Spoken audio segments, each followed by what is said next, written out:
이사를 가려고 이제 준비를 하고 그 다음에 집주인에게 보증금을 빼달라는 연락을 한 다음에 돈을 달라고 요청을 하니까 집주인들이 연락이 되지 않거나 돈을 주지 못하겠다고 하는 경우들이 많이 계실 겁니다. 당장 전 재산을 모아놓은 보증금을 돌려받지 못한 상황에서 이사는 가야 되는데 계약까지 해놓은 상태에서 연락이 두절되고 그러면 많이 스트레스 받으시고 힘드셔서 어떻게 해야 될지 고민인 분들이 많을 텐데요. 저는 지금까지 수십 건 이상의 전세 사기 사건 관련된 사건들을 다루면서 어떠한 상황이 있었는지 어떠한 사례가 있었는지 전세 사기 대처법에 대해서 말씀드리도록 하겠습니다. 저는 법률사무소 승백의 유승백 변호사라고 합니다. 이제 시작하도록 하겠습니다. 전세 사기에 대해서도 유형이 여러 가지가 있는데, 흔하게 전세 사기라고 하면 임차인들이 전세 계약을 체결하고 나중에 이제 돈을 돌려달라는 얘기를 했을 때 임대인이 연락이 두절되거나 돈을 못 돌려주거나 이런 경우를 말합니다. 근데 그럴 경우에 임대인이 처음부터 돈을 돌려줄 능력도 없고 돌려줄 마음도 없는데 임대차 계약을 체결한 경우, 이런 경우가 문제가 되는데요. 이런 경우에는 처음에 사기의 고의가 있었느냐, 나쁜 마음으로 사기를 쳤느냐에 따라서 형사처벌의 대상까지 되기도 합니다. 그렇다면 왜 전세 사기가 발생하게 되는지 그 내용에 대해서 설명을 해드릴게요. X라는 부동산을 가지고 있습니다. 빌라일 수도 있고 아파트일 수도 있고 오피스텔일 수도 있습니다. 이런 X라는 부동산을 가진 사람이 딴 사람에게 보통 처분을 하게 되면 이거에 대해서 매매 가격이 정해지죠. 1억짜리 부동산이다, 아니면 2억짜리 부동산이다. 시세라는 게 있기 마련입니다. 시세라는 게 있기 때문에 그 시세에 맞춰서 거래를 하게 되는 거죠. 이 X라는 주택이 신축인 경우가 문제가 됩니다. 신축이 왜 문제가 돼요? 만약에 건축주 입장에서 건물을 신축을 하게 되면 처음에 땅을 매입하고 부동산을 지어 올렸을 때 거래 관행이 없기 때문이죠. 기존에 거래가 없었기 때문에 시세가 없고 얼마의 금액을 붙이는 거는 임대인, 건축주가 임의로 선정을 할 수 있기 때문에 부르는 게 값이라는 표현으로 하시면 될 것 같습니다. 그 옆집이랑 그래도 좀 비슷해야 되는 거 아니에요? 하지만 이게 이제 보통 주변 건물들하고의 비교를 해서 거래 시세를 하기도 하지만, 신축 같은 경우는 좀 더 깔끔하게 져 있고 뭐 위치가 어떻고 높이가 어떻고 주차가 어떻고 이런 요인들 때문에 조금 더 비싼 가격을 부른다고 해도 임차인 입장에서는 그런가 보다 생각을 하지, 여기에 대해서 다른 데보다 비싸다 이렇게 생각을 하지 않기 때문에, 이게 법적으로 신고를 한 거래 가격이 종전에 없었기 때문에 신축의 가격은 건축주가 부르는 가격이 될 수 있다는 거죠. 그래서 신축 빌라 같은 경우가 문제가 되는데, 처음에 3층짜리로 해서 뭐 각 층마다 2개 호실을 잡아서 총 6개의 호실을 만들었습니다. 그러면 각 호실별로 이제 분양을 한다고 하죠. 매도를 해야 되는데 한 채당 2억씩 받기로 했습니다. 그러면은 12억에 대해서 자기는 수익을 얻을 거라고 생각을 하는데, 실질적으로 이게 잘 팔리지 않는 경우들이 있습니다. 그 정도가 되면 자기가 뭐 은행에서 대출받은 것들이라든지 갚을 수 있을 거라고 생각을 하는데, 생각만큼 그게 나가지 않는 거죠. 그럴 때 개입하는 사람들이 있는데, 컨설팅 업체라고 부르는 업체들이 있습니다. 아, 우리가 팔아주겠다? 예, 맞습니다. 실제로 중개사무소인 경우도 있고, 이런 컨설팅만 전문으로 하는 부동산 관련 업을 하는 분들도 계시다고 하는데, 이분들이 이렇게 팔아줄 테니 자기한테 얼마를 달라, 한 채당 1,000만 원을 줘라, 이런 수수료 금액을 정하는 거죠. 이 건축주 입장에서는 안 팔리는 수수료를 주고서라도 빨리 처분을 해야겠다. 은행 이자도 갚고. 네, 대신 문제점은 여기서 2억에서 실제 금액을 올립니다. 2억 5천에 계약을 합니다. 컨설팅 애들 떼주고도 2억을 먹고 싶으니까.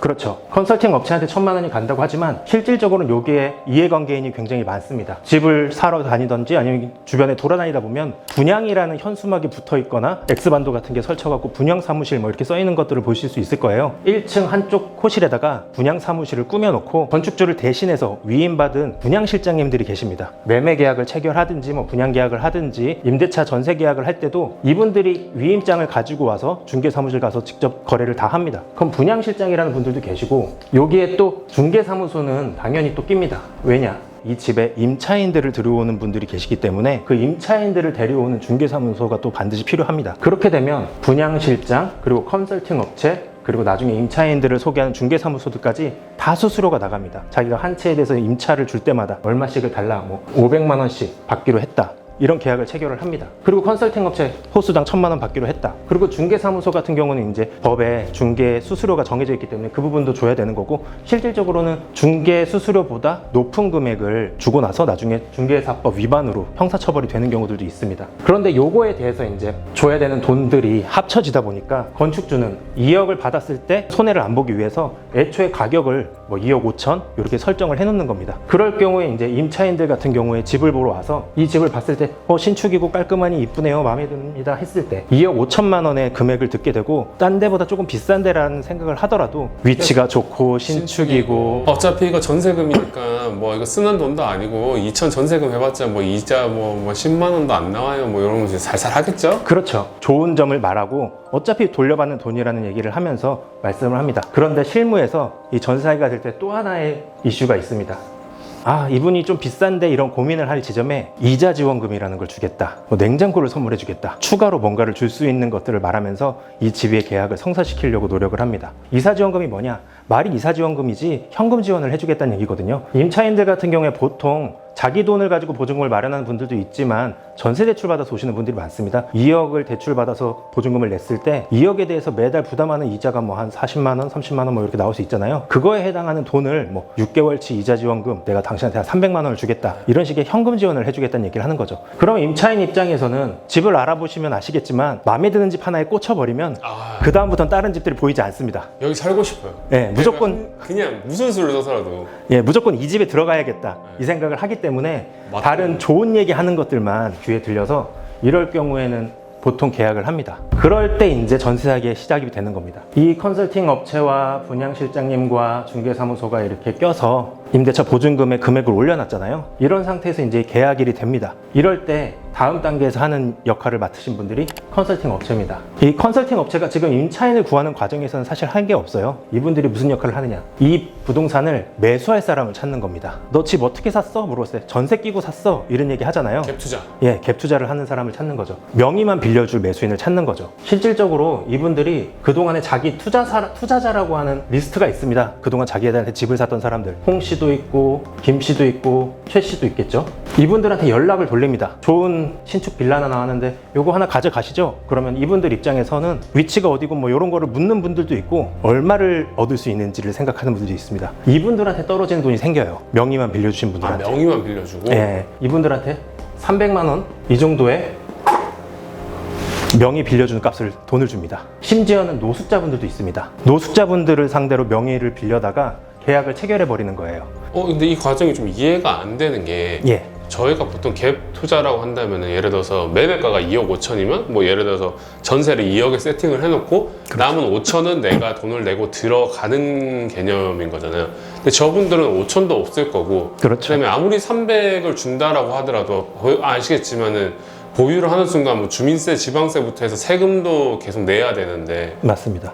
판매할 때까지 계속 내야 되잖아요. 그렇죠. 그럼 제가 노숙자 입장에서 할 일이 없을 것 같고 컨설팅 업체에서는 그러면 사실은 저 사람들을 구하는 게 아니라 5천만 원을 자기들이 돈을 들여서 다른 사람 명의로 집을 사는 행위인 거잖아요. 맞습니다. 왜 하는 거예요? 양쪽 다 이득이 안 되는데? 이렇게 자기가 명의만 빌려주는 개인의 경우에는 아무런 미래에 대한 생각이 없습니다. 당장 내가 써야 되는 급전이 필요할 때 그냥 잠시 명의 갖고 있으면 실질적으로 컨설팅 업체가 너가 명의만 쓰는 거지만 내가 이거 관리 다 해줄 거고 나중에 이 집 팔거나 했을 때 아무 문제 없을 거야. 너가 신경 쓸 게 없어. 세금도 자기네가 정리해줄게. 이런 식으로 거짓말을 하는 경우들도 많이 있습니다. 그리고 또 하나 중요한 지점이 뭐가 있냐면 저희가 전세 사기에 대한 이슈가 사회적으로 문제가 된 게 한 2020년대 초반 요 정도가 많이 되는데 뭐 서울 강서구나 양천구 지역에서 빌라왕 사건도 터지고 했는데 이때 이 문제가 터진 시점에 중요한 이슈가 있었어요. 법인이라고 하는, 그러니까 임대사업자 법인을 말하는 겁니다. 그러니까 개인이 임대인을 될 수도 있고 법인 같은 경우에도 임대사업을 하는 법인을 설립해가지고 이 사람 명의의 매수를 하는 경우들이 있습니다. 당시에 뭐가 문제였냐면 법인을 갖고 있는 사람들한테 투자자라고 해서 이 집을 똑같이 가져가셔라 이렇게 하는 경우에는 이분들은 부담이 조금 적었어요. 왜냐하면 당시에는 법인 임대사업자 같은 경우에는 종부세 부과를 하지 않았어요. 그러니까 세금에 대한 부담이 없기 때문에 가지고 있어도 큰 문제가 없을 거라는 생각을 했던 거고, 그러다가 이제 법이 바뀌면서 법인 사업자에게도 종부세를 부과하겠다 그러면서 세금이 나오는데 이분들은 세금을 낼 자력이 없고 이 한두 채 갖고 있던 사람들이 아니기 때문에 어느 순간인가 이제 만세를 불러버리는 거예요. 난 더 이상 이제 모르겠다, 배째, 이렇게 되면서 보증금을 돌려주지 못하고 하니까 연쇄적으로 계속 일어나면서 수백 채, 이럴 때 이런 분들이 빌라왕이라고 하는 그런 경우가 생긴 거죠.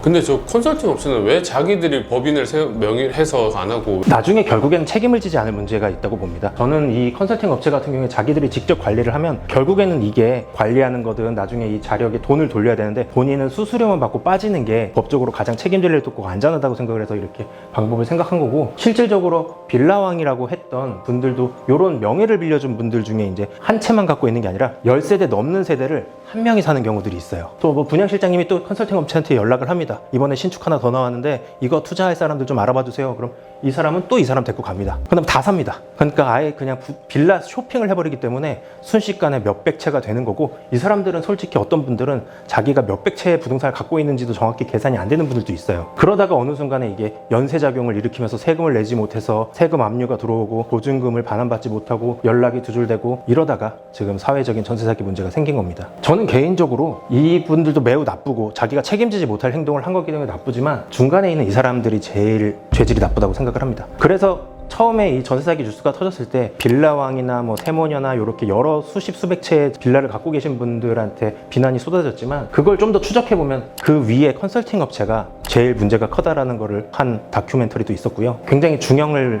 받기도 하고요. 지금도 이 유형으로 사기를 치는 사람들이 있나요, 아직도? 그러니까 범죄 시점으로 봤을 때 현 시점에서 일어나는 경우들은 별로 없습니다. 다만 기존에 있었던 임대차 계약을 계속적으로 갱신하면서 오시던 분, 그런 분들이 나갈 때 뒤늦게 피해 사실이 인지되는 경우들도 있어서 사건은 아직도 계속 진행 중인 거죠. 그러니까 2020년도에 임대차 계약을 체결하신 분들이 만약에 이런 상황이었다, 2년만 살고 나왔으면 22년도에 자기의 범죄가 피해라는 걸 인식했겠지만, 임대인이 나가라고 하지 않은 이상 쭉 사시는 분들이 많다 보니까 2년 더 살지 했을 때 2024년이 되고, 2년 더 살지 그럼 2026년이 되거든요. 아, 나도 전세 사기의 상황이었구나라는 거를 뒤늦게 받아들이시는 분들도 계시죠. 그리고 수사가 2022년도에 막 이게 진행이 됐던 게 현 시점에 와서 기소가 되고 재판이 진행되는 경우들이 많습니다. 저도 최근에 뭐 매달 전세 사기 관련된 상담들은 하고 있는데, 2022년도 사건, 21년도 사건, 그때 임대차 계약했던 것들이 현재 형사 사건이 진행되는 경우들이 많이 있습니다. 그럼 어쨌든 이거는 과거부터 해왔던 되게 악의적인 엄청 범죄들이고, 현 시점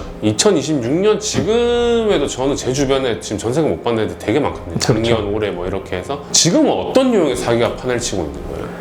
지금도 이 사기의 뿌리는 그대로 남아있다고 생각을 하거든요. 어떤 문제가 또 있냐면, 부동산이 2020년도 전후로 했을 때는 계속 시세가 오르던 경우들이 많았어요. 아, 그렇죠. 예. 근데 최근 들어서 뭐 오르는 지역과 오르는 아파트 부동산 형태에 따라서 지속적으로 오르는 경우도 있지만, 빌라 같은 경우에 낮아지거나 동결 상태로 유지돼서 보증금을 받은 걸 가지고 다른 사업에 투자를 했거나 이미 소비하신 분들이 돌려주지 못하는 경우들이 많거든요. 실제로 이런 형태를 구성하지 않더라도 보증금을 돌려주지 못하는 케이스들은 굉장히 많습니다. 이런 경우에 무조건 돈을 못 돌려줬다고 해서 사기가 되는 건 아니라고 말씀을 드리거든요. 단순히 이 사람이 사업적으로 뭐 돈이 돌지 않거나 경제적인 상황 때문에 전세금을 못 돌려주는 부분들이 있다 보니까 민사적인 영역으로 끝날 건지, 아니면 이렇게 사기에 해당하는 형사적인 문제까지 발생할 건지는 좀 구체적인 상담과 사실관계 확인을 듣고 제가 확인을 해드리는데요. 줄 돈이 없다. 네. 물론 근데 전세금을 가지고 그걸 통장에 가만히 놔두는 사람은 당연히 없겠다라고 네네. 생각을 하지만, 저는 이해가 안 되는 것 중 하나가, 제가 만약에 2억의 전세를 들어갔어요. 네네. 그럼 여기서 부동산을 통해서 다음 세입자를 구할 거잖아요. 그 맞습니다. 세입자가 이제 2억을 이렇게 넣어줄 거잖아요, 저한테. 그럼 그 2억을 이 사람한테 반환을 하면 되는 구조인데 왜 이게 일어나는 건지. 첫 번째가 그 부동산에 이제 별도의 이제 담보들이 설정이 되는 경우들이 많습니다. 그분들이 처음에 들어갔을 때는 깨끗했다가도 그분들이 살고 있는 동안에 다른 채권자라든지 아니면은 국가에서 세금을 내지 않아 갖고 세금 미납 같은 경우에도 압류 처리를 하기 때문에 그 부동산에 이제 압류 결정이 들어온다든지, 아니면 다른 채권자들이 뭐 가압류를 걸어놓는다든지, 이런 것들이 등기부상 찍히기 시작하면 이분들 입장에선 새로운 세입자를 구해서 보증금을 받아야 기존 임차인한테도 줄 수 있는데, 새로운 임차인을 구할 수가 없는 거죠. 아, 이미 거기 너무 빨간 게 많이 들어있으니까 부동산에서도 여기 위험하니까 가지 마시죠, 이렇게. 네, 부동산에서 권하지도 않고, 임차인분들이 이제는 웬만해선 등기사항 정보증명서, 흔히 등기부등본을 떼본다고 하잖아요. 뭔가 복잡하고 돈 못 받은 사람의 기재가 많이 돼 있다, 그런 경우에는 들어가지 않으려고 하는 거죠. 아, 근데 사기를 나한테 치려고 했건 아니면은 그냥 망해서 돈을 못 줬건, 사실 저한테는 둘 다 별로인 사람들인 거잖아요. 네. 어쨌든 내 돈 내놔가 돼야 될 수밖에 없는데, 어떻게 해야 이 돈을 받아낼 수 있어요? 네, 그럼 이제 제일 중요한 지점인데요. 이렇게 피해를 받으신 분, 보증금을 못 돌려받으신 분들이 어떻게 이거를 법적으로 구제받을 수 있는지, 그 대응책에 대해서 제가 간단하게 또 설명을 드리도록 할게요.